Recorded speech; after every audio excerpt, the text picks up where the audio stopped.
Hey guys, today we've got a really special crossover Malibu for you guys. This is the 21LX with a diamond hull. There are two hulls when looking at Malibu boats. There's a wake hull, which is a little bit sharper. It sinks the boat a little bit deeper at surf speeds and wakeboard speeds. The diamond hull flattens out towards the transom of the boat, so at higher speeds, when less of the hull is touching the water, it's a flatter wake for our skiers.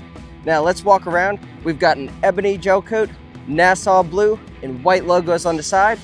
You got a white undercarriage as well as the white interior.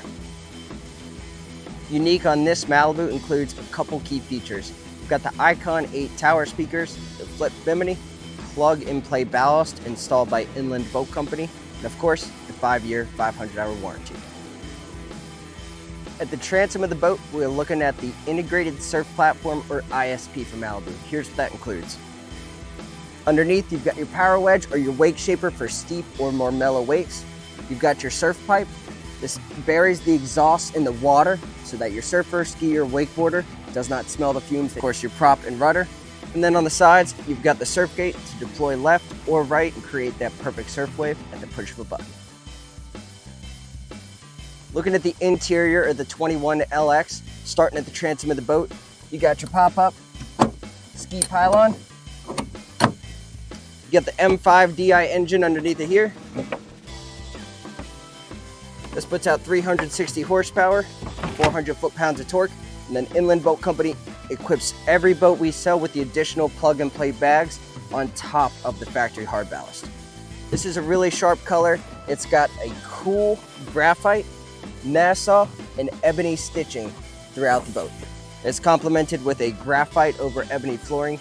Here's our Icon 8s, our flip bimini, bungee board racks that will swivel in when you're pulling into the dock or out when you're on the water. We're sitting at the command center. Let's take an overview of what we got. Underneath the dash, we've got a huge 12-inch WetSounds subwoofer with a dedicated 8-inch WetSounds speaker. Heater, one for the driver and second for the passengers on the boat. On the left-hand side, you've got all your accessories, lights, stereos. On the main screen, you've got your surf gate, your power wedge, cruise control, ballast settings, and engine vitals. On the right-hand side, huge oversized armrest that makes it really convenient to use the electronic throttle and access your phone holder and your stereo control. Hanging out in the bow of this boat, it's not a traditional bow. It's not a pickle fork bow. It's what's called a hybrid bow. In the front here, we've got 4 cup holders. Again, 2 8-inch speakers that are controlled independently of the rest of the boat. You can sit any direction. The padded vinyl cushions wrap all the way completely around the front of the boat, unlike